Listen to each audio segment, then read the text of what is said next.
Nice. And yep, we're good to go. Okay. Nice. All right. Hello, everyone, and welcome to episode 5 of the Artefact podcast. Today, Tim and I have the pleasure to bring Leo Avero to the show. He's a spectacular concept artist, an art director, a CG filmmaker, and very recently, a horror game developer. So, welcome to the Hey, hey, podcast, Leo. hey, what's up? Glad to be here. Thanks, James. Always really cool to talk to you. And Tim, finally talk to you as well. Really cool to meet. Amazing. Awesome. Yeah. Yeah. Yeah, we've been on and off for a while, both texting and talking to each other. And it's always great to Yeah. have like conversations with you. And today we'd like to bring that to the table for everyone to have some more insights as to, how you've been doing with all the hyper hmm learning and all your projects, and hopefully some insights into the industry. Nice. Let's talk about it. What do you want to begin with? Okay, so Yeah. uh, so well, you are very popular. Very popular in the online concept art community. But for yeah. those who just get to know you, please introduce yourself and maybe briefly go through your journey with us. Yeah. So my name is Leo, and I do many things. So I just nowadays just call myself just a person who makes things, right? Because I don't like to tie myself to one thing because I like to do many things, like I said. But I'm commonly known as a concept artist, illustrator, and art director at One Pixel Brush currently. And on the side, I've did some short films that are already out there, so you can see it. And currently, I'm working on a game with a team. Finally, so it's a progress for me because for me it's always easier to do everything myself than to work with a team, to be quite honest with you. That's why I did everything myself. So it's a big step for me to actually you know delegate stuff finally. So we're working on the other game, so if you haven't seen it, I posted it somewhere online. But yeah, that's basically who am I. And I actually got started like everybody else, like just as a child, really like drawing, blah blah blue. And here we go. Meeting James, Tim, everybody, drawing and making cool images or image related stuff. That's great. That's great. Yeah. Yeah, I think for those who perhaps have subscribed to your Patreon and then follow you on social hmm media, like they know that hmm you are like I I'm gonna say quite extreme with your hyper learning process. It's hmm like you learn so fast upon many different principles. And hmm so how did that pick up? Because like I've seen you, working to 2D, and then you transition to Yeah, Blender, and yeah, then yeah, after Blender you get into Unreal, and then you make Unreal films, and then make Unreal games, right? yeah, yeah. You make films with Blender as well. Like Yeah. it's really incredible to see your journey. So like how did that come about? Dude, if you're asking about that, then it starts right at home because so basically when I was a child, right, I grew up with my grandma, right, and she's this intense Chinese lady who's like mad all the time and you know basically just makes everything on her own. So funny story, she built her house with the help of my relatives, but you know back in Borneo. She built it herself. But yeah, every time we need furniture, she would build it. Every time we Oh wow. like, yeah, I play drums, right? So I play drums, and back Nice. back then when I Cool. had when she was around, I used to break sticks all the time because I hit too hard, right? And she would get mad because why would you waste money? I could make them for you, and she just made drumsticks for me. Really? And Wow, so cool. That's such a great yeah, custom job. it's crazy. And she can cook, she can repair, do roofing in fucking middle of July or something. But she basically did everything. And my grandpa is more like the nerdy type who's reading all the time, and my grandma is more like the intense one. And so yeah, so that my grandma's like, my dad is also like that, but my dad is like more high tech, like you see any electronic, like he would just check it out and fix it. And at one time he was making guitars, like for some reason just picked up a hobby, and they're scrap wood, and just made guitars. And then he, before he retired, now he works at a consultant for engineers for water treatment plant without ever finishing like primary school. So he just basically with his friends who was already in the field, just followed them and see how they work, ask them stuff, and basically did stuff on his own. But because he doesn't have a degree, he cannot get his own contract. That's why he's always like consulting with people. Anyhow, so growing up like that, I always have the experience of seeing somebody who just kind of gets into it, without even Googling, like just try it. Like why are you so afraid of trying? Like just, there's no problem. So I never had the concept of, oh, should I try it? Like should I, people, right? Usually, hey, if I want to do 3D, where should I start? Like should I start with Unreal? But like, you should start just fucking whatever, man. Like whatever you can get your hands on, just start, right? So I never have that kind of doubt, because again, that's the environment that I grew up on. And yeah, I think that rubs on me. And I think my father also kind of, and my grandmother also has ADHD, so that's kind of a trait that goes down the family too. So Wow. but they never got diagnosed, but I'm pretty fucking sure. You can see. Yeah, but yeah, so that's from childhood. And growing up, it's just basically just trying stuff, man. Like just don't have doubts, and you won't believe how fast you can learn stuff when you feel like, do I need a teacher for this? Like this might be controversial as a person who offers mentorship. I feel strongly about, if you're a diligent student, you don't even need a teacher. Like just have a person who can point you to the right way, and it's usually for you can just ask, right? And be really diligent, like, and by diligent, like really diligent, when somebody points you that you should learn fundamental, like, but like really find out about it. Do not stop. Like really be what's the word? Like God damn it, I forgot the word. But do not, like, basically be relentless about it. Right? And we can talk about the Pareto principle that I actually, have recently learned that I've been doing, but only aware when I was trying to teach how I learn. But yeah, that's basically how it's all the environment, man, from growing up. It's crazy because the time delay between you wanting to do something and you taking action is basically instant all the time. And I'm mentioning ADHD for artists. I'm assuming a lot of artists have ADHD, whether they have been diagnosed or yeah, not. dude. Yeah, Lots of them. And it's crazy what you say, because we can draw already so many parallels with the state of the industry and people trying to overcomplicate everything. Like, what software do I need? Yes. What kind of Yes. plugin do I need? Yes. They try to make everything so much more complex. And then you saw the recent Thanks Zeus video that are just do what you like. Stop trying to tick boxes that does not even exist. Stop trying to be clones and have a short list of 50 different tutorials from famous flashy artists. Yeah. Just do stuff that you like to nerd on. Yeah, exactly. And chances are you don't need that tutorial. This is controversial, but chances are you don't need. And Yeah. I think tutorial is one thing, but mentorship is, I think, more useful in a sense that it can.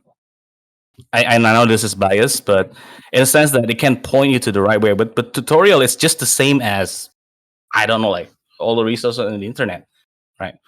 Yeah. And you probably don't need it. Yeah, we were discussing exactly about that with some students yesterday, and they were really comparing certain tutorials to what some business influencers are doing in other niche. Like, hey, you want to be just like me? Buy my shit. Yeah. You learn to do exactly what they do, but it's not giving you the job or the lifestyle of that person. Yeah, you're just learning to do what they did. Yeah. Yeah, it's not the building blocks of it, if that makes sense, right? Yeah.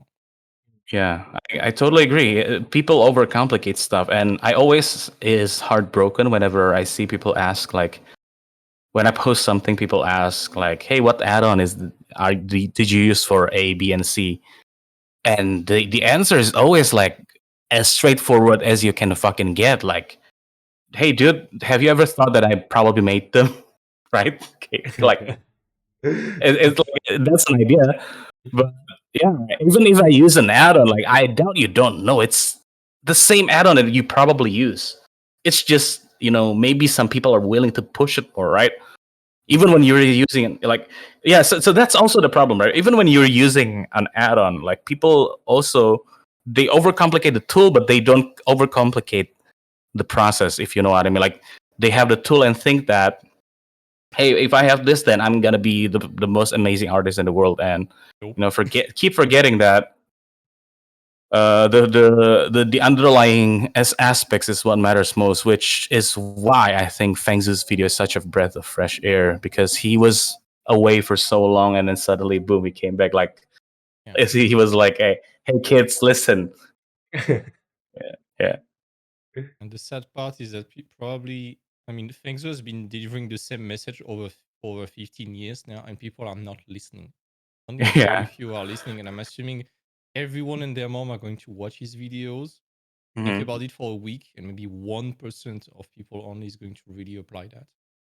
Yeah, because it's hard. It's not sexy, right? If you admit it, right? Because you want to be kind of sort of like a rock star, so to speak, like do it like the rock star and do the fun stuff. And I get it in a sense, but in this climate, if you're kind of trying to, and I'm always for people doing whatever they want, but since many people nowadays like talk about how it's hard to get a job, but when I see the stuff they do, like, well, yeah, dude, like I mean, it's not, doesn't mean that your stuff is bad, but if you want to get it easier, then this is not what the market demands right now. Yeah. And if you want to keep doing this, then all right, but you have to also, live with the fact that it might be harder for you to get a job, right? Yeah. I So I that's always. I did work some consultant job quite recently, and Hmm. the thing is that especially with like Tripway Studios, like they always tell me that it's so hard to find concept artists, and there are so many of them out there who are unemployed, right? So what's the deal Hmm. here, right? And then I realized that, oh, Dude. the bar is really high. The Yeah. bar is high, and you just gotta reach there to get the right kind of job, right? To move, perhaps move beyond the Hmm. make ends meet level, right? To Yeah. get to where you want to. Hmm. It really takes time, and I can find people being quite impatient about themselves with all the add-ons and with all the getaways, with all the kit bashes. They just gonna cut through that very quickly. But the reality is that they just don't get what it takes. Yeah. Yeah. So I call it. And Tim, I know you teach that on your classes too, probably, right? Like Yeah. the more less complicated, more fundamentally, more useful way of doing things. But yeah, man, I agree with you also, James. So people skip so many things, and I call it the industrialization of the learning process, which is when you're learning, you're not supposed to industrialize your process. Yeah. When you're working, it makes sense to industrialize it, like meaning I probably only need to design this like this hero prop, and all the others can be asset, right? That's like kind of industrializing it, like streamlining it. But when you're learning, like I would advise against it. Like try to figure out everything. Try to make it, you know, get the most path of resistance. And now because nowadays people kind of want to get job quick. They think that as good as image that I can get it really quick will get me a job. So it's so sad that many people skip that part, which is also what the thing that I look at, and like usually at OPB before Shadi hires somebody, he would kind of ask for our director's opinion, and I'm always on the opinion of if I see this person has a portfolio other than key art, like drawing or call outs, I would always prefer to hire that person rather than the other one, even if the other one like has a more kind of, so to speak, Polish, so to speak, because I think you can always teach Polish, but this process of kind of being able to draw and figure out stuff and design stuff is a rare skill, and I think that's always what I'm looking at, because yeah, we see cool images every day to a point where cool images aren't special. Like, I haven't browsed ArtStation for like 6 months because Oh, same. like, yeah, because it's not because they are, the work is not good. The work is amazing, but if you understand also, right, kind James, Tim, like if you work in our It's all industry, the like same. yeah It's just we we, clones we of see clones of clones. yeah, like regurgitation. And I think we are at some point in our career are even like contributing or guilty of it. But when you work in our industry, like you see that kind of image every day, to a point where people are joking online who are not even artists, like about the game that came out recently, like Stellar Stellar Blade. Like Blade. somebody Mm. said that, dude, this is like our station, the game. Like, and that person's not even an artist. Yeah. Oh. Yeah, I think like at this point in time we can say that ArtStation is more of a social media Yeah. site Mm. rather than a Portfolio. portfolio site, right? Because everyone is trying to post the best of things in their opinion of what they do up there, the final stuff, right? All the polished stuff. Yeah. And it's there as if they are mining for likes rather than something with more substance, and they don't Yeah. even try to post all the sketches. And with Tim, right, I think you have shown portfolios of people who like to your students, you've shown portfolios of people who just do like 2D sketches and then Mhm. perhaps one or two illustrations, like polished ones. Yeah. Yeah, that's the rule I do with my students. That's something I said recently to some of my students. It's like, even for your miniature, don't put the keyframe. Let's say you have an environment Mhm. design, put the call out Mhm. sheet in perspective. You're going to attract way more people and stand out way more by doing that. Yeah. And recently, yesterday, I got one of my students who replaced all the miniatures with just the call out instead of the keyframe. Mhm. She got an offer yesterday just by doing that. That's That's cool. so easily you can stand out, and it's something we really realize it makes a lot of people hopeful. I know a lot of people right now, they are desperate, like I cannot find a job. But Yeah. the other side of the coin is that it's extremely easy to stand out. If you do the Mhm. right thing, you Yeah. stand out amongst 99.9% of people at the moment, and Yeah. you are the one getting 5 or 6 offers and getting an abundance of job at the moment. Yeah. So it's really the job market. You have so many people and a very, very select few who still do the job. And as you say, James, industry, they are struggling to hire the right kind of people. Always has been. They have always been striving and starving for new artists. There have never been like non-negotiable quota of artists that can only get the job. It's just that they want an infinite amount of artists, but they need to do the job. And those are the people who get infinite job and they don't care about the layoffs and all of that. And Yeah. even you were mentioning ArtStation, the very few time I'm going on ArtStation, every time I click on something is because it's sketchy or stylized or it's not a keyframe generally. Yeah. Yeah. For S, I'm the same. Yeah, I'm the same. Like, yeah, dude. What's funny is like one of some of the best artists that I've ever worked with. Like, one of them is this motherfucker called Pierre Lazarevich. Like, if you see his art Oh, station, there's not much stuff in it, but if you see if you work with him, like, like he's a bad motherfucker, right? it's so And good. yeah, he got hired all the time, you know, and he's just so good. And just doesn't have so much, stuff out there that's flashy. And people think he's a beginner, but no, he's a straight up killer. But that goes to show you that, it's, I agree. So it's more of a social media. And I have to say, uh, God damn it, I forgot. I just lost my train of thought, man. It's the ADHD. I swear to God. But yeah, Pierre, bad motherfucker. One Yeah. of the one of the things just very quick about ArtStation is that on the viewer side too, the the algorithm picks up on the viewer side and they the algorithm wants us to spend as much time on our station as possible, and Oh yeah. that's why the front page we really need to recontextualize that it's not the best of the industry. It's not what the industry needs. It's not even what is necessary to get a job. It's just what we like to consume. Similar to Instagram, Yeah. what is on the front page, it's not the body shape and the lifestyles we see on the front page of normie people Instagram. Yeah. It's not the norm. It's not even what is recommended. It's just what people like to consume and spend like on. Yeah, nobody's poor on Instagram. Oh yeah, I remember what I was gonna say. So I had this conversation with another concept artist from Indonesia called Yogi Solastama. So basically, he said that somebody said to him, I think it was, I forgot who it was, but basically, if you want to get a job in Keyframe, then you better be really, really good. Like you better be like, if not, then tough luck. You better be really good. And if not, then this thing that he does the same thing as you, Tim, which is he was a graduate from Fengzhou Design School too, so he gets offers all the time.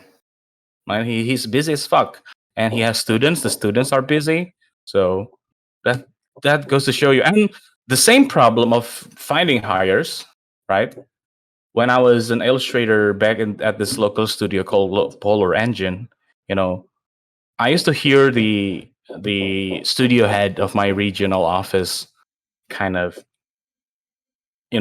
complaining about, God damn, it's so hard to find illustrators. Like online, you see so many illustrators, but when it comes to hiring them, it's so hard because most of them are on this.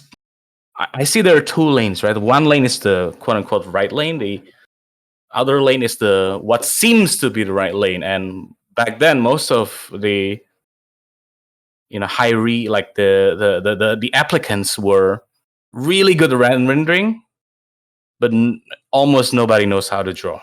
Like almost nobody knows how. Like Yeah. the rendering is really good, but it's all janky. The perspectives, shit, and it's so hard to find hires. And that's Right. what it's sad about illustrators. I've seen it online recently just posting a meme about AI. And rule number one, guys, do not post a joke about AI on Facebook unless it's to mock AI. But all the people who were complaining and throwing shit at me, they were illustrators who got butthurt, and I can understand that. But at the same time, you look at their portfolio, it's like you're an illustrator, but you are just good at rendering. There's no storytelling in your work. I'm sorry to say that, and no wonder you are getting really, really endangered by AI. But maybe in that case, it's worth reconsidering what you are putting in your picture in order to do what AI cannot do. Right. And again, this skill is hard, and it goes back to problem solving and entertainment overall. Yeah. I think Someone it makes rendering very, very less valuable. That's Mm-hmm. back in 2016 when I got hired, you could get away with bad design if you were able to render exceptionally well because it was hard at the time. Not now. Yeah. I was toying with this idea of an Ubermensch of a concept art. Because imagine that there's this guy out there who is so good at what he does in terms of with concept art. He knows the narratives, he knows the technical aspect, he knows how to run the business, and then he knows how to use AI exactly to what he needs, right? Treating AI like as a tool to tell the story. And his design senses are still strong. He's just leverage it like a tool. There will be no problem with it. Like you can barely see it, Yeah. right? Like it's a tool, and if you can do that, great. Because I think you guys may have seen or heard of this story in which there's this art director who was forced to hire like 3D prompters. Sorry, AI prompters. I saw that. Yeah. Yeah. I saw that. Yeah. Yeah, and the end, and at the end, she has to fire all of those guys because because of the communication skill. They cannot communicate visually as well as fulfilling the demand that we have to fill. And Mm-hmm. but then again, imagine that if those guys have the skills, right? They can articulate it and they use AI and they know how to leverage it to the maximum standpoint towards strong narratives, right? Like strong designs. That's gonna be Mm-hmm. crazy. There's no way to argue with that because once that happens, you can see it. You can just see it, right? So Mm-hmm. I cannot wait to see the next generation of concept artists who know how to Yeah. leverage it. It's gonna be crazy. Yeah. Well, for me, I think in one hand, I totally understand why people are angry or don't want to go near it. I personally of the opinion that even if you want to have any don't want to have anything to do with it, you don't plan on using it. I'm of the opinion, where you should still learn it. Like, don't you want to know your enemy, right? Yeah. If you speak crudely about it. So I'm still of the opinion, know what the limits are and where you can offer more value. But I totally people understand why people are angry because when you've been doing something and it's been your livelihood for like 10 years and suddenly you have to change stuff, it can be scary, especially if you have ties, responsibilities, families to feed. It can feel scary and people can get angry because of that. But uh on the other hand, I don't feel like I'm the person to tell them, hey, you should move on. But I'm also think that for me personally, the reason I don't do much kind of illustration anymore is precisely because of that. Because I feel like, hey, if robot can already do this, cool. If the legal stuff is already figured out, the ethical stuff is somehow figured out, then I will probably dip my toes in it. But for now, my strategy is, okay, how can I offer more value? Right. So that's why I just, hey, let's learn Unreal and learn whatever, like do more things and do what the robots cannot do yet. And if my bet is wrong, then hey, whatever. Like we just Yeah, just ask it be to do pragmatic about UV it. and retopology, right? Yeah. It's But yeah, I totally understand. But one more thing though, I think I can say that easily because I no longer has any attachment to what I do. Meaning, I don't have asset. I still love what I do, but I don't have this attachment to one form because I realized a long time ago that I don't like one thing about art. I like just creating. So no matter what the form, if I can create, then I'm happy. So I think that's a healthier way of looking at it because when you're and you can be like a niche artist too, mind you. But for me, when you get too attached to something, it can sometimes be detrimental to who you are as a person. Especially if you're like me, I have to feed my whole family of 7 person. For me, they are more important than whatever the fuck I feel happy with. So I am happy not painting ever again if that means they can eat. Like that's to kind of speak about it crudely, but yeah, I think having a healthy attachment to your work is the best, and you can still be an artist in the weekends, right? That's the good news. Like if you want to do things traditionally, sure you can do it, but you gotta be pragmatic, man. And the thing is already in front of our eyes. You gotta think about ways on how you want to go around it, go with it, or I don't know, change careers. And not a shame. Like it's all right if you want to change career. You feel like you're not connecting with this industry anymore, and that's all right too. And many people, have been doing that, and I don't see it as sad. I see it as people gotta do what they gotta do. So yeah. Yeah, I think this message is also quite similar to what Bobby Chu recently discussed as well.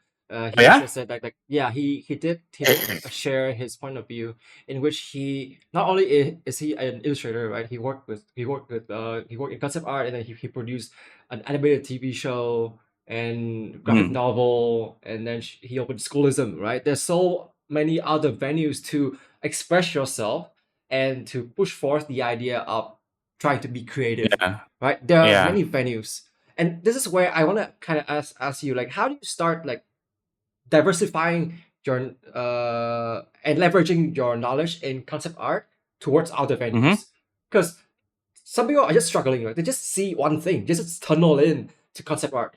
There's a Mm-hmm. point in time in which tunneling in something is great because you learn so much and you excel in Yeah. it, It you make money, it can be right? amazing. Yeah. Yeah. Yeah, but then after a while, the industry change. Some industries can just die, right? So you Mm-hmm. may think you may want to think about other venues as well. So for you, how do you start that process? I just it's the same when I was fully like a fantasy 2D illustrator to doing more like a concept art keyframe and then do some more design stuff at work internally.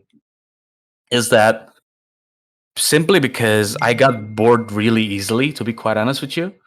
And when I was an illustrator, you have to render, right? And I find that each time each hour I spend rendering is like my life wasted away just doing bullshit, right?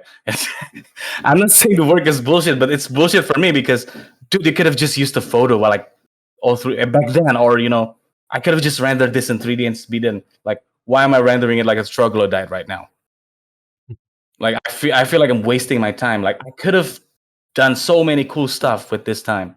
So I just decided to quit and change course because I'm a bit impulsive, and nowadays I'm better with thinking about the risk and all. But back then I'm just, hey, I want to quit, I want to do this thing, and I'm lucky that I learned fast.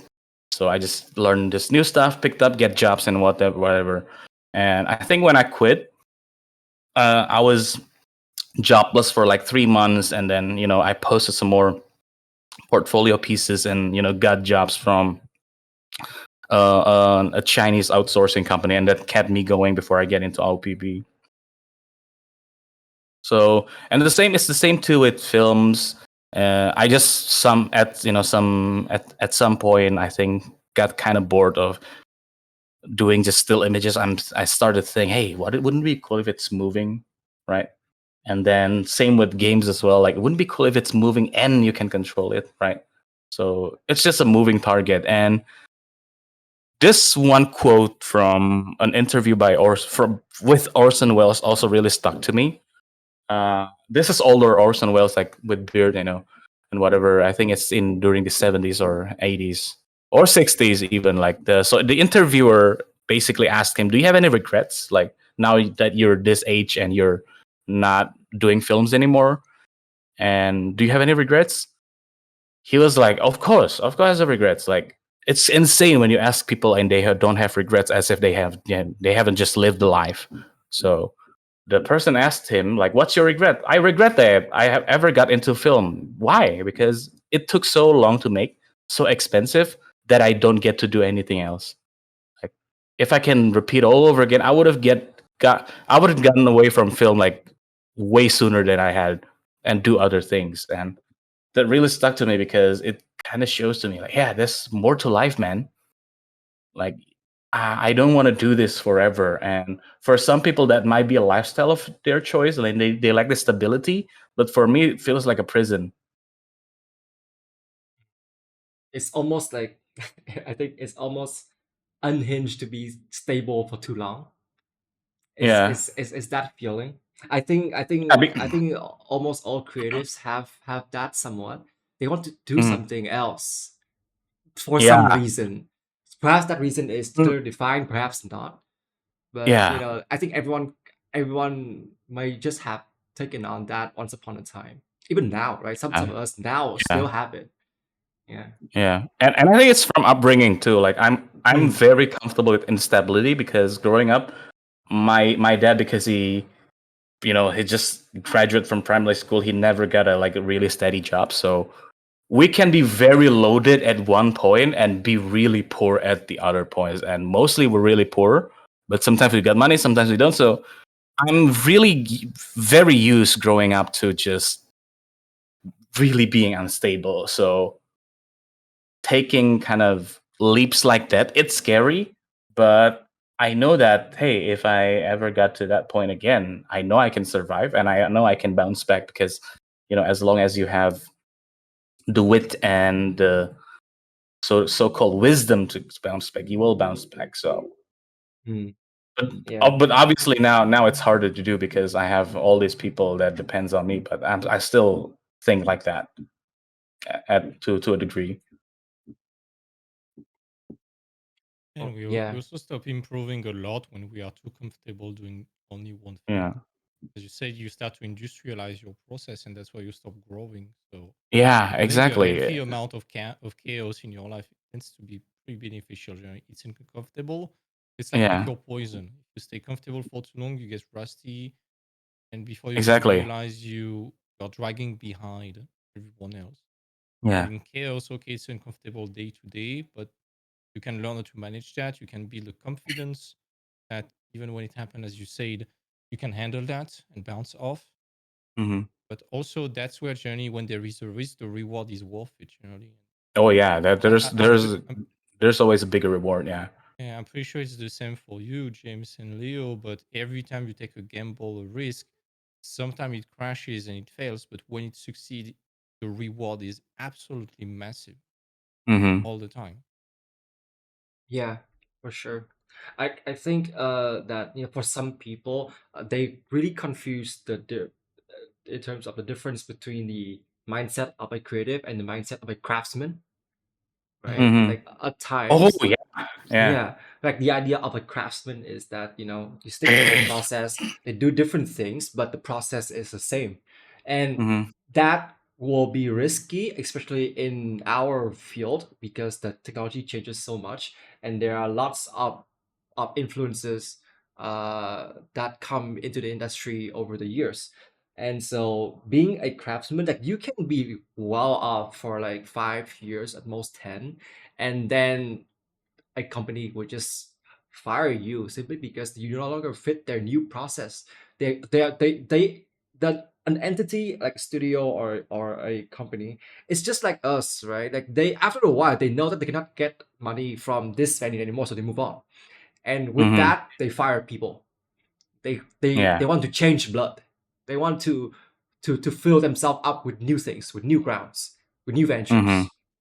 And so with that mentality, I can only hope that artists can see that stability can be somewhat of a trap, Yeah, right? it can It be. can It can be. be like a so-called golden cage, right? yeah. Hmm. Yep. Yep. You got a lot of Yeah. people who Just learned it the hard way by being laid off after working for maybe 15 years at the same company. Like a lot of people at yeah, Blizzard yeah. or Microsoft, they're so comfortable. They are making a ton of money. They have their entire livelihood who depends on that. Suddenly they get laid off after 15 years. They were not even imagining it would be possible. They don't even know to send a resume. They are not even connected to the process of the industry. They are just connected to the process of their company. And Hmm. they end up being as clueless as juniors on the market because they lost that habit. And it's like you can pick your poison if you're too comfortable, too content with your stuff. As you say, it's a golden cage. And if at some point you are out, you don't even know what to Hmm. do. Mm. I think that like with that process, some people don't even think about living with it. Like, Yeah. like like like with the stability and all the process that happened, and then they get fired, right? They don't even once think that this would happen. Because simply because they cannot predict what will happen next, right? Yeah. And Yeah. barely any of us can predict what happens next, right? But we will try. Hmm. Like imagine that you don't know what's next, but at least you try to think about it. And at Yeah. times you Based on will, what you yeah, have. Yeah. yeah. And at times that struggle that you do with yourself, it works out, right? Like it opens a new door, and you'll be like, okay, so this one is stuck. Let's move on to the other one. And I think that comes much easier with young people. As you get older into your 30s, into your early 40s, that's so much harder with all the stability that you gather around yourself. And then Yeah. yeah, Suddenly, one day your knee just gave up. yes. Yeah, like I think I also like I checked out Jonathan Ting's Instagram a while back, and he said that now at this point in time he still somewhat likes to draw, but whenever he draws it's painful. It's just pain in Oh, the why? Why is wrist, that? pain in the wrist, and like with all the Oh carpal shit. tunnel Yeah, and the yeah, nerves damage, like it runs down yeah. to the spine. That Oh shit. is. The spine, huh? Yeah, like Damn. he did describe that somewhat to people. These days Damn. these days he doesn't draw a lot. Damn, That's what dude. I've heard. That's so rough. And Yeah. so, like even with that mentality, think about it, you can be so passionate that you got into art for so long, and then you just forgot about your health. Yeah. It can happen, right? Yeah. and It can and happen. it's Yeah. yeah, and it can ruin you long term. And Yeah. so, In fact, I know this. I yeah. know about this one artist, Indonesian artist, who is working on the US, and recently he's been missing from Twitter because he's usually really popular on Twitter. He does this lo-fi pixel art using like an old Apple computer, Apple II, right? Oh, okay. He was missing, and I was curious. So where was he? So it turns out he had a stroke, and now the right side of his body cannot be moved anymore. So Wow. he had to relearn everything using his left side. So those sort of thing can happen. So yeah, sorry, I'll cut you off.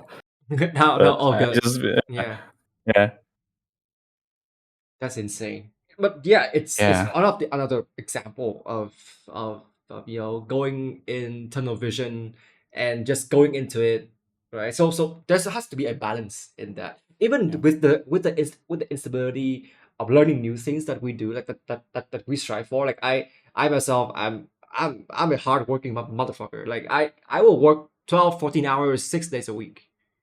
I will do that.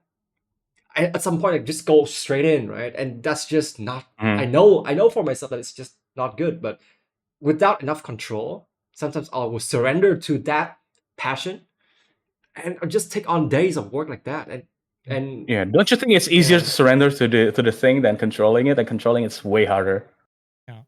yeah, It's Yeah, right. for, it's a tricky for a balance. lot for a lot of people doing art for 14 hours a day, if not more, it's also a way to run away forward from a lot of other stuff. It's very comfortable to have only one Interesting. thing in your life. And Hmm. That's fair. that's why you end up with a lot of artists. They reach 35, 40, and they get the biggest existential crisis in their life. It's like, Yeah, I've been doing this for 15 years. I have no partner. I have no kids. I have a fuck ton of money that I never use. I'm just living in my dude. fucking basement. And Just in a bubble. if, if I was to die today, nobody would give a shit. Damn. I do not even exist besides my art. And I think this has also to do with a lot of artists, even when they are professional, because artist is so unconventional and you have been going against the grain for so long until you get successful that you're still probably clinging to that fear that if at some point shit hits the fan, you fear your parents saying, "Hey, I told you art was not a real job," you know. Hmm. Oh man, yeah. And there's you invest so much of your identity into I am an artist. I can understand the threat of AI about that identity embedding, ego investing, Dude, I and think you hit yeah, I think you hit the nail on the head there. it's very dangerous because you invest your entire identity into something that can eat your life. And Hmm. at the end, it's still a job. It can be a passion, but it's still a job. And you, you see all the people that are super successful, they always have other stuff on the side. They have a family, they have hobbies, they have different activities that keep them grounded instead of becoming a slave of that Exactly. job. Exactly. Yeah. It's I, uh, it's quite I tough. I think that, like, let's say with Leo, like, you did say that you have to take care of, 7 members of your family, right? yeah, it's like the And seven dwarves. but like, like when you come to think of it, right? You have things beyond art, right? Beyond the visuals that you make, and you have a Yeah, yeah, goal, right? Like that's the point of it. Like, even yeah, if you make money with art, you make money with yeah. art so you can provide, right? Hmm. You're a provider. There are Yeah, different segments of identity that you can take on rather than just being an exactly, artist, right? exactly. You can be a brother, a father, or what, a mom. Yeah, right. I don't know. Yeah. Yeah. And I think that counterbalance is so key, because your life is not just art, right? There Hmm. are other aspects of it that are more endearing, that can fulfill you even further, that can give you the Yeah. motivation to be even You more can creative. to be more rounded human being, thus being more meaningful with your art. Because if what you consume is just other art and nothing else, then your art is going to be incestuous. But if you have other lives beside art, that it's gonna feed into your art. For sure. Because you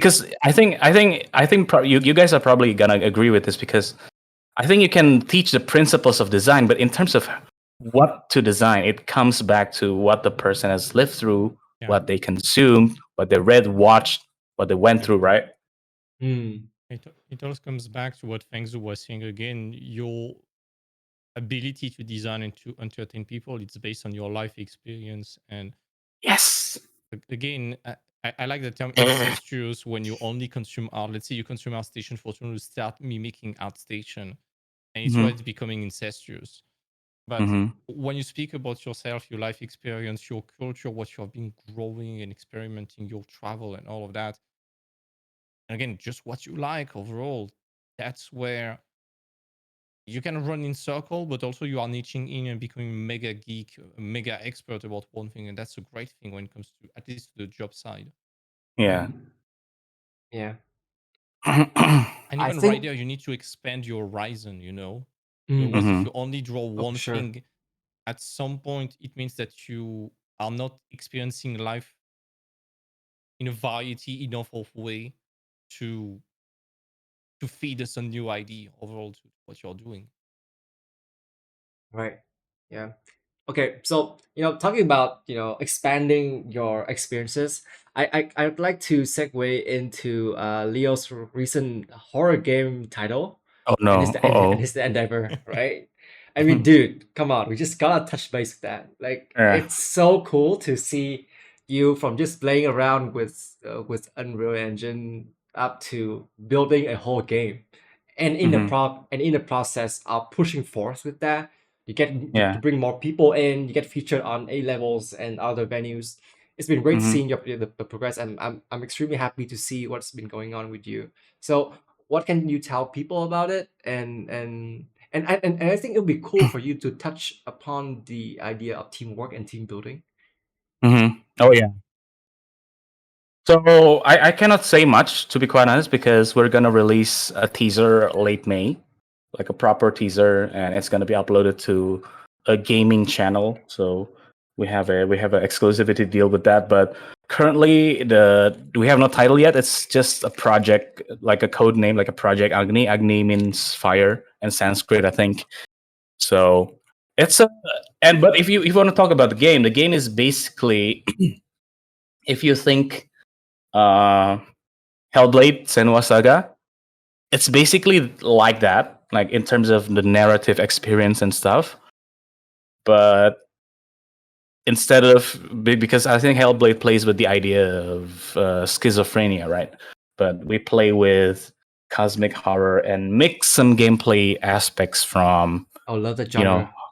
yeah, survival horror in it. But basically, it's just Senua's Hellblade. If there's more survival in it, that's basically the gist of it. Like in a nutshell. But for now, the progress is we are trying to secure funding for it, and we have met some people, secured some leads, and things are going well. And I hope things go really well until the end, because if we can fund this game, I feel like this might be one of the coolest thing that I've ever done. But yeah, I can show you guys after the show too one of the things. But Oh, awesome. yeah, on the team building part though, this is interesting because, like I said in the beginning, I've always did everything myself because that's always been in my family. And working on a game, it's a different beast than doing short films. Short films you can do yourself, but games is a whole nother stuff. Like, I mean, I learned to code, right? I can code in Unreal using blueprints, and I've made some system that works.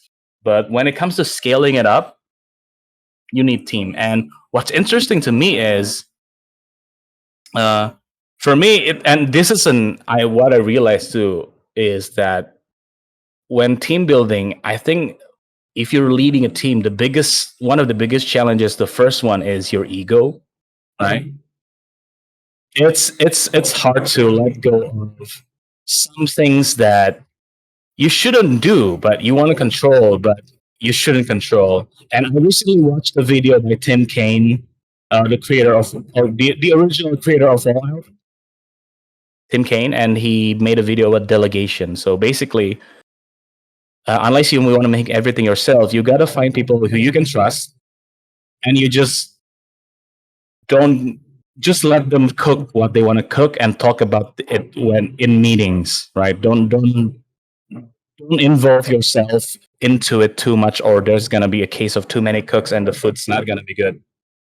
But a lot of it is managerial, and albeit all the team we have is currently volunteers. We're trying to hire some full time soon, but yeah. But I think also my experience as an art director at OPB really helps as well. In terms of directing the ship. And but yeah, man, the challenge is because this is my vision, so to speak, right? I'm the artist over here, right? And it's really hard to kind of give my baby to another person, if you know what I mean. Like, hey, this is my baby, please, teach him. And it's really hard to do. And I'm really proud of myself because I I'm now able to do that. And I know that that sounds silly for many people, perhaps, but I'm really proud that I can trust my baby with another person. And sometimes I still got offended when people are like, "Hey, we should do this again." I was like, "Hey, what the fuck, you know?" And I was like, "Hey, that's your ego speaking. That's your ego speaking. You gotta stop. You gotta listen. They got great points, and yeah, it turns out they get great points. So it's always a fight within myself for me, in terms of team building.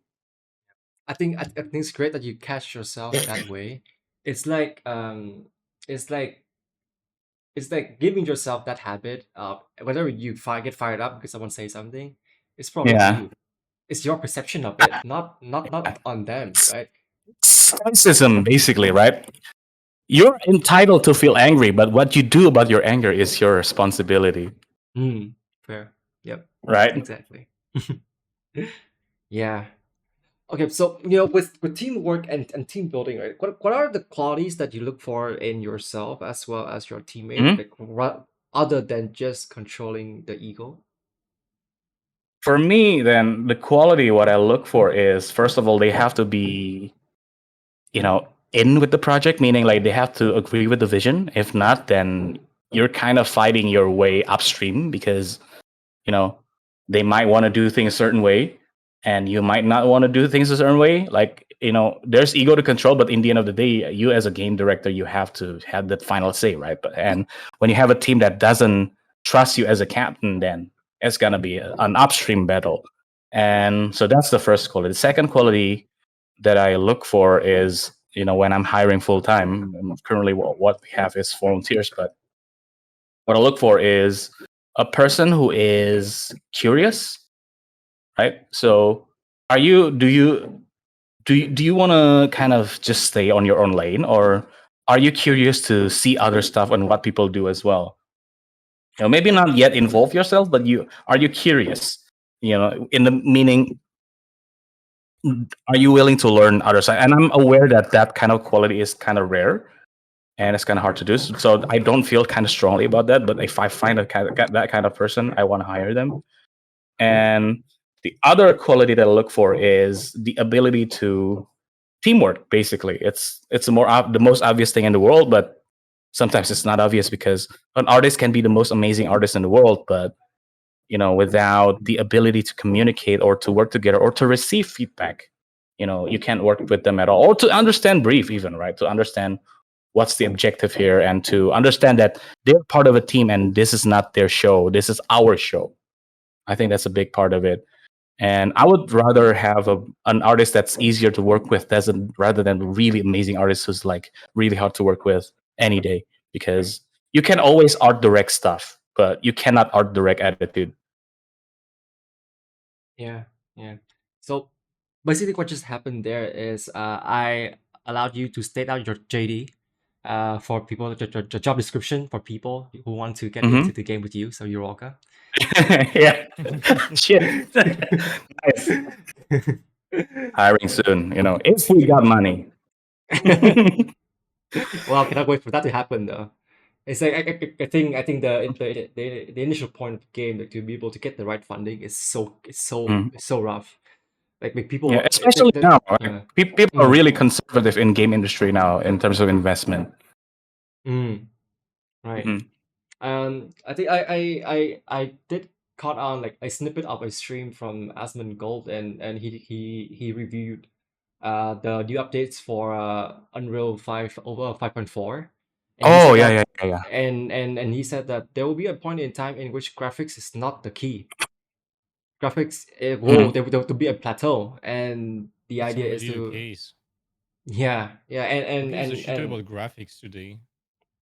yeah, barely, honestly. I think that it's come to a point in which people care less about it because it's immersive enough. We have enough tool to create like a strong sense of immersion.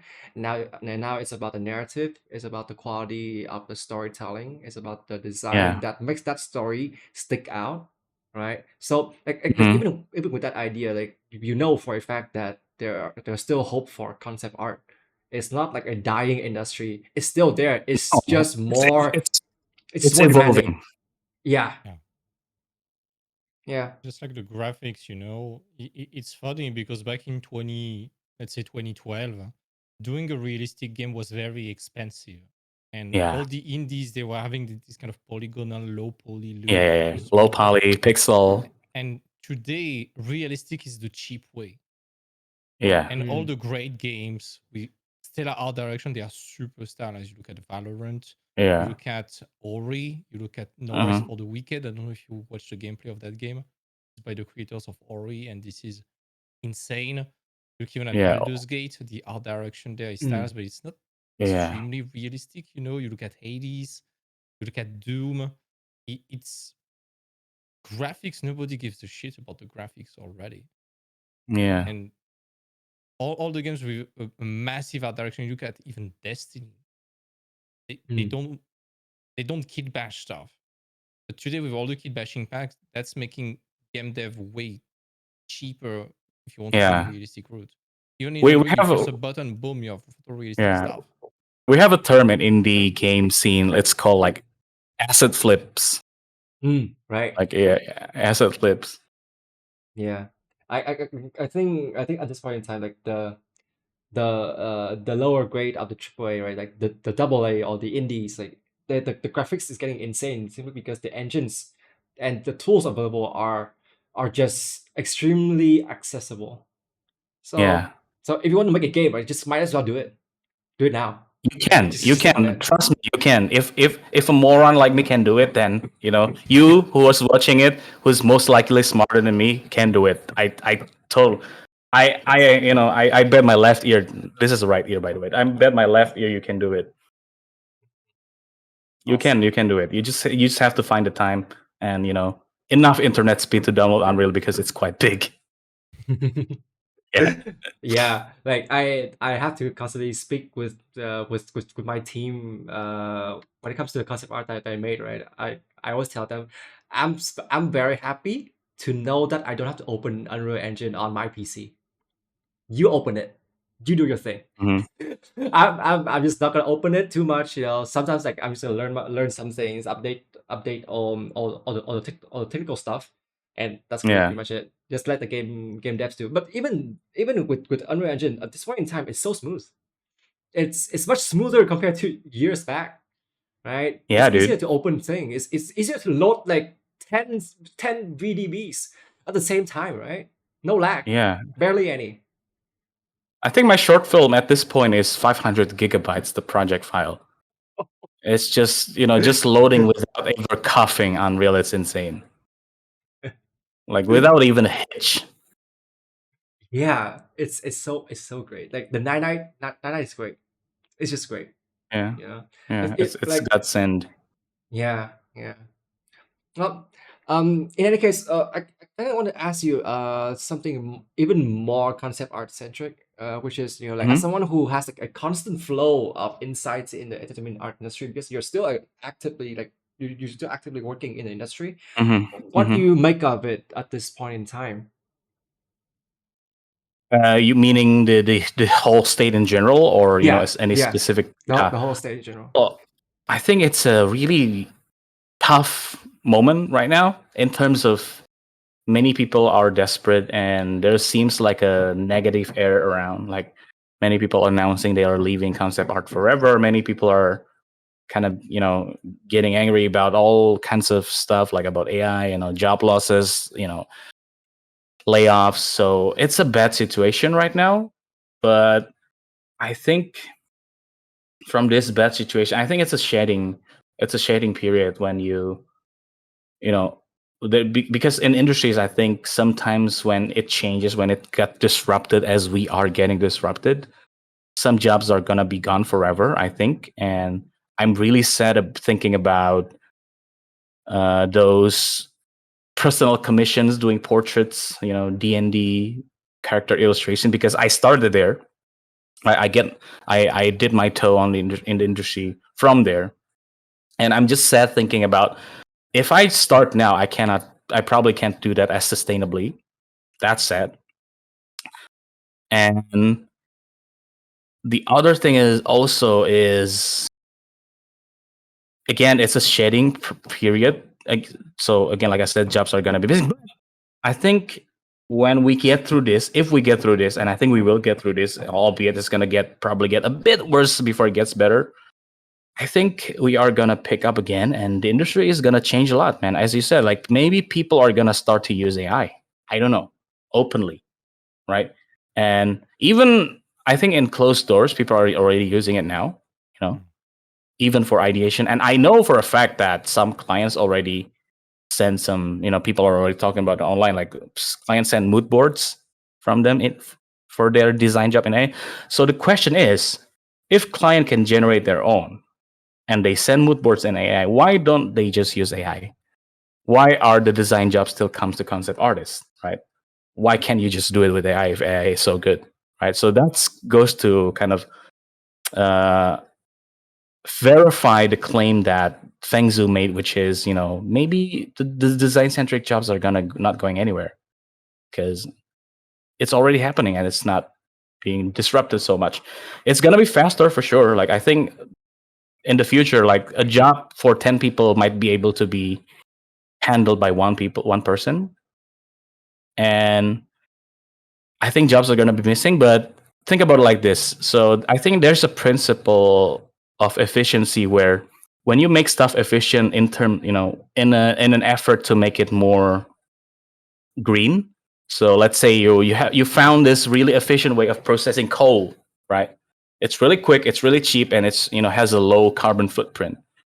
What's gonna happen is the carbon footprint is not gonna go down. What's gonna happen is production is gonna ramp up. Carbon footprint is gonna stay the same.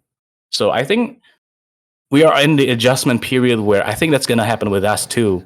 Where in the beginning, okay, jobs are gonna be scarce, but production is also gonna be 10 times bigger, that people are gonna have jobs again. So that's what I think is gonna happen, because that's always been happening. Like there's always an adjustment and then boom, right?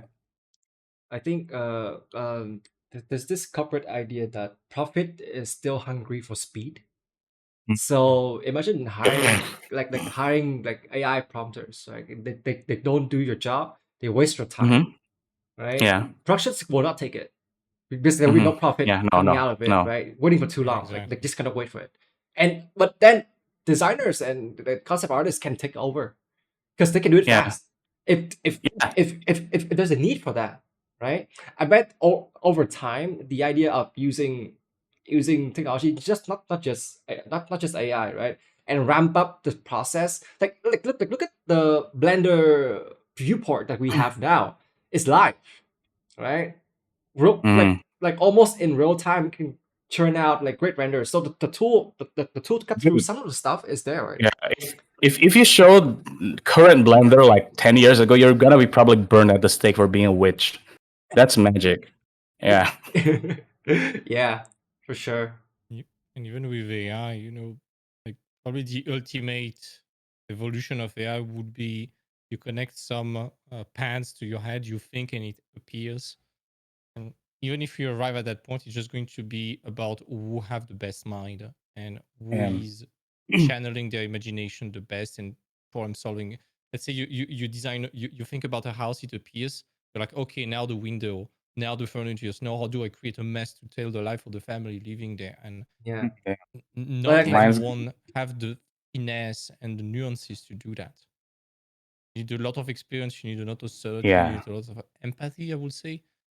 And again, if we happen to do that, honestly, this is almost a pipe dream of mine. You just think and it arises. It's like channeling your absolute creativity without any friction. Yeah. And Yeah. Yes. I, Friction is the word. Yeah. oh and yeah. a lot of people don't realize that it can also absolutely liberate their creativity. I'm not doing an apology for AI or whatever. I'm just trying to see the potential right now, and eventually it all comes down to what's in your mind, what's in your experience, and are you able to think about cool stuff? Mm. Because you will Hmm. have to solve everything. AI, we don't give a shit. AI would just give you what you want. And if Yeah. your thought process, if your design process regarding architecture is janky, AI might have a fail safe, but it's still binary and it lacks the nuance, you know? Yeah. I Hmm. for me, like I did learn about this from Bobby Chiu, like right from the beginning of my career, is that the ability to visualize is extremely powerful. And Oh yeah, so man. imagine that, because like, for me at this point in time, I exercise it to the extent such that there'll be time in which you just don't have to draw.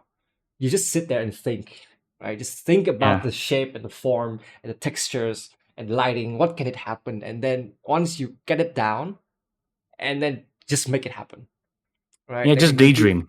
Yeah, it's almost like daydreaming, right? Like, and and Hmm. and and and I think that that is so sci-fi in many ways, but it's not impossible. Like even with the people, like we have the the late Kim Jong-gi, who was a great artist when it comes to visualization, right? Everything is conjured up at the like right at the spot. But then again, like his life experience is great. Like he like in order to draw a race an F1 race car, he just look at the car, right? Look at people taking it Yeah. out into like different pieces of the engine. He remembered like almost every freaking piston, right? It's insane. But then it shows. I think it's so inspirational to see a person like that, like living among us, and there are many people like that. Just to know, instead of feeling bad that you cannot reach there, feeling inspirational about it. How about that, right? Like if you can do that, perhaps you can do 1/10 of it, and it's already great, right? Try to harness that skill. And yeah, I think in the designers world, the word empathy has been used a lot to describe one of the qualities that a designer need Hmm. to design great things. You need empathy. You need to understand what people needs and wants, and you try to cater to Yeah. that Yeah. somewhat. Yeah. Yeah. Yeah. Yeah. The ability to connect to people's lives and feelings is really important. But dude, what's really funny is all these AI, so-called AI bros online are saying like, "We're gonna replace you," and I was like, "No, you're not. No, you're not." Yeah, maybe now, but at this point, artists are not utilizing this tech for yet because maybe they feel they don't like it, they feel weird about it, maybe the legal stuff, or they're not comfortable with it. Or okay, but when artists start using it, then no, you're not gonna replace anyone, my man. Like you I don't have the prerequisites. I think it's like Hydra somewhat. There's so many AI bros head floating around. But then the top guy is not talking. Like let's say with BlackRock, right? They don't say that Yeah. we replace all these people, right? They don't say that. If BlackRock Yeah. says something, like I'll be like, okay, they're here to win, and if they replace these people, like it's serious, right? Like Mhm. let's say that with BlackRock, right? They believe in the future of cryptocurrency. They open like a Bitcoin ETF, and they know that we are here to win, and everyone, like all the tech bros, just follow the trend, right? The tech bros, Yeah. most of them are not even the original head. The original head is much bigger. It's somewhere else, right? So it feels as if people are talking about AI in a fear mongering sense, and it feeds and concept artists and artists in general kind of feed off of that. People, Yeah. artists generally are very sensitive to social to the social to the social constructs. Dude, Like they are really sensitive about it. I had to unfollow one person because they just keep posting, bad Bad news. headlines, bad news. Like, come on, man. Wouldn't be more like I get it, it's bad. I empathize with you, but come on, every day, dude. Maybe work on some artwork. I don't know. Yeah, and again, Yeah, I'm like those people posting 7 headlines a day. No wonder they don't have a job, you know. And no Like wonder they're like sad all the time. You're surrounding yourself with negativity. Like, like yeah, if someone man. has time to post on Facebook all day long or on LinkedIn all day long, they are probably highly unprofitable, you know. Like real people doing real shit, they are too busy to do that. Mm-hmm. And again, bringing negativity, it brings nothing good to the table. It's not helping. And worse than that, it's getting a lot of people to feel like shit too. So Yeah, exactly. yeah, I don't it's see the. I crabs in a don't see. basket, Yeah, you know. yeah. I don't And see the every benefit of doing that. and I'm pretty sure you got the same, James and Leo, when you are trying to be uplifting or Mm-hmm. when you are sharing good news. There's always one motherfucker trying to bring back the pity party, and, Yeah, and you're called a piece of shit for just be like, hey guys, it's not that bad if you want to not make it that bad. And you're like, oh my god, you are in denial, you are not sensitive. Again, you're entitled to feel bad, but throwing the tantrum online, it's not going to help anyone, and you're going to damage your reputation so much by doing that. yeah. I think one It's of so easy to the Like, wallow at the yeah. bottom, you know. yeah And um you flip that narrative on the other side. It's like, what is 99% of people doing in the industry? Mm-hmm. Keyframes, wallowing online, bitching about AI without finding any solution and not working on their portfolio. It's so easy today to stand out if you Mm-hmm. just do what the 99% is not doing. It's so easy Yeah, today. dude. I totally agree. Like, I think there's a mourning period for everybody. Sure, you can mourn, you can be sad, but at It's some been point you 3 gotta. years about AI, man. It's been three Yeah. fucking years. At some point you could get a snap out of it. yeah Like, I think the when I always think about that because, again, from life experience. So at some point my dad went to prison for 2 years, right? And he lost everything, like basically everything he's ever built. And when he got out, when a man lost everything, what's gonna happen? It's gonna be suicidal and everything. Not gonna do anything, gonna just stay at home, not do stuff, let it rot basically. And for a while, my grandma was, yeah, my son is mourning, and let him like process this. But I think there comes a point where my grandma was like, hey, you either it's gonna rot here or you're gonna go out, do something, work for your sons, because this is useless. I get you're sad. This is useless, and I never raised you like this. And I think that just snapped him out of it, and basically worked again, and you know yeah bounce back, so to speak. And I think, yeah, you can mourn, but again, 3 years, man. And at some point you gotta snap out of it. And no matter how bad the situation is, it's the situation. I get it, things might be bad, I've been there. But your option is either you wanna wallow in it or you are gonna do something about it. That's the only option, the way I see it. Because talking about it, you can talk about it, you can post all the bad headlines and everything, but if you don't do anything about it, then it's going to be a bad headline every day. Yeah. Like, It's it's your in the end of the day, it's your choice also. It's not always some kind of thing that you cannot control. A lot of things you cannot control, but the stuff you can control, you make sure you control them. Yeah, it's very similar to what union workers have been doing, or protest, or even in politics or social debate regarding AI and the layoffs. It's just a lot of people are thinking very abstractly and collectively, and they are starting to daydream about the situation. If only everyone thinks and acts the same, which is never going to happen. And some way, it removes your agency to do anything meaningful for you. And I'm always of that idea, like, if it's not in your control, it's not your problem, you know. You really need to recenter on what you can do as an actionable way, and what you can do instead of posting a bad headline is just work on your portfolio and understand what is required to stand out. This is 100% in the control, and no layoffs, no world event, no AI can remove that from you. Mm. Yeah. So, I and think up again, to. this is what you need to do to stand out and to get ahead of that. Okay, it Mhm. sucks, but it's the same rule for everyone. Nobody's getting it easier, and that's how Yeah. you play. It sucks, but Like do you either, want to die, man? Come on, yeah, man. yeah. Mhm. It's like I either you quit already, but stop bitching about that, or else do what is necessary. Yeah. Yeah. Yeah. I'm even of the opinion, hey, bitch all the way, but do something. Yeah, Yeah.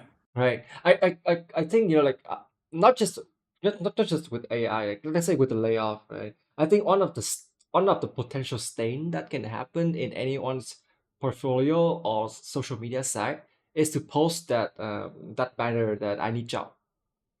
How about using people's time? Because like I see social media as a way of leveraging people's time and exposing Mhm. yourself to the world. So instead of posting that, how about posting your badass portfolio and your badass works, right? The best of works, right? The highest quality that you can conjure up. Push that out there. I know that people can cry for help. It's good to cry for help yeah, of because course. you can get pulled out of that. But if that's the only thing that you will post, then that's rough, man. It's like no one will know your skill. Like they Yeah. will only know you as the guy who doesn't have a job, and Who that's is so bad. whining online all day long? Yeah, same thing. And I don't think that any of these are like tough love or red pills. Like this is just something that we just gotta live with. There's a point in which you say, okay, that's it. That's enough. We should move on. Yeah. So, It's the reality. Like this is what's happening. You gotta Yeah, deal with. this yeah. is one of the, in my opinion, this is one of the downside of the industry, is that as artists we tend to be very emotional and very sensitive creatures, and not everyone is able to handle their own emotion, especially when you are overwhelmed with negativity everywhere. Mm-hmm. And that's probably one of the big downside of the industry, is that not that many people, including very high level professionals, know how to deal with that. And I know it sucks, but we are no special, and there have been layoffs in other fields of either the industry or in other jobs. I Dude, mean, look tech at, is gutted. Oh yeah, yeah, tech is insane. Like look at yeah, China, right? Like they have like almost 2 billion people there, and Mm. so many people who study People. for yeah, like so many people who study for coding, like they try to be a programmer, they try to be back end, front end, full stack, whatever. They're all staying at home now, right? Like, and Yeah. especially because like with China and let's say with the government that's running over there, like Mm-hmm. they are slaying down tech companies because tech companies is having too much are having too much power there. They're slaying them down, keeping them in control, and with that coming along, all the guys in tech are like unemployed. Damn. It's Shit. insane. Imagine that. Imagine that, man. Damn. Yeah, Oof. yeah. So like with us, like I think if lucky, we have about a million concept artists out there, right? Like it's a small pool, but big enough to create like this toxic echo chamber. So how about Mm-hmm. try not to access that every day, right? Find something healthy. Find Yeah. yourself out there. See, you don't need to post negativity. It's gonna come to you no matter what. You don't need to post it. Yeah. and Yeah. that's why you need to really filter out. And I'm pretty sure you Yeah. guys removed a lot of people for your friend from your friend list in the last 3 years because of that. Oh yeah, dude. Yeah, Dude. I'm more a person of unfollowing. I'm like, hey, we can be friends, but I don't want to hear from you. Yeah, Yeah. Yeah. Like for me in a more capitalist viewpoint, like let's say slightly evil capitalist viewpoint, is like you will have to function one day, but for now you should shut up on my social media, like just unfollow. Just leave them there. One day you will be useful. but but I was but like, but then yeah, dude, come on, man. it's yeah. Come on, they're like post about puppies or something. Come on, man. Yeah, Oh yeah, that's nice. just some That'd be so memes. nice. Yeah. Yeah, we need dogs and cats pictures like all year, every year, like all day long. Yeah. How about that? Yeah. That'd be fun. You see my timeline, it's all stupid memes. I mean, like Yeah, I don't use Facebook professionally. I mean, yeah, like I can totally see like all the memes they've been producing, like and you've been taking from various places. Like it's a great break from all the professionalism people are trying to Yeah. show themselves as. Yeah. Like for you, like I can say that for Leo, right? Like when I see your social media, it's like this dude has personality. It's so fun. Like he's both like he has the professional stuff going on, he has his own stuff going on, and he has like a Yeah. sense of humor, right? Something worthy of being shown. That you have something again, you have something beyond the art, Hmm. and it's worthy of being cherished. Hmm. Yeah. Dude, So whenever I try to be serious, I always feel like you remember when I don't know in middle school you try to be so I gotta be mysterious today, but you just failed. trying to be edgy. Yeah, I want to be edgy and I'm not gonna say Griffin anything, silent in the and corner. before you know you're cracking jokes. uh, that's Yeah, yeah, thanks, man. I'm glad you think that way. yeah, dude. Memes Like are it's powerful, man. yeah, it is. Memes are Uh, so powerful. Like I tried an experiment this month just for the mentorship. I'm only posting Yeah. memes this month. I never Hmm. got as many demands since I starting to just post memes, It especially the connects with mentorship, people. yeah, because like people relate to that. yeah, Tim. They love Okay, it, and like the it's memes that Tim super made is awesome. disruptive. It's Yeah, super disruptive, and like that Elden Ring cartoon about the Oh, I've seen aspiring that one. artist. I got 500,000 impressions on it on LinkedIn because LinkedIn is so smooth. It's so degenerately corporate. As soon as you yeah. throw a single pinch of disruption in it, it goes boom. Yeah. It's Yeah. crazy. I think Dude, like if if everyone acts like people on LinkedIn, the world's gonna be an extremely creepy place. Oh, you're so great. Oh, congrats. Oh, that's nice. And it's that every freaking day. I was like, oh, yeah. something new, please. And then like Tim's memes comes along, like it's like, oh, that's great. Like, that's just nice. It's funny because on Facebook I'm getting thrown shit at all the time, but on LinkedIn people love it. It's crazy. I think at one point my LinkedIn bio was my passion includes not starving, but I feel like that's too much. No, let's make it more professional at least. I mean, you're like kind of past that, so like once upon a time, it's like great. Yeah. But it's too much. Yeah. I gotta have something professional, guys. Come on. Yeah. Well, uh, Leo, like it's been a pleasure having you around. Like talking with you Hey. it's always so much fun. It's Yeah. great. Likewise. You too, Tim. First time we ever talk. Really That's so cool. good. Yeah. Let's do Yeah, more, I yeah. guess. Yes, I hope I'm not. definitely. I hope I'm not too all over the place. So I hope this is entertaining at the very least. Oh, for sure, for sure. So let's say like for us the last few minutes of the podcast, perhaps you can like project some wisdom that you have along the way that can help an artist who's just starting out. I know that it's a hard time, Mhm. but maybe some word of encouragement or some tips that can help them excel along the way. That'd be nice. Yeah. Okay, so I'm probably gonna borrow some from other people too, but I think when you're starting out, you gotta have patience, and because this is a field where the barrier of entry is used to be higher, but it's still high right now, I think, and it needs years and years and years of training to actually be sustainably employable. So be patient with that, and it's tough, and you're not gonna survive if you don't really want to do it.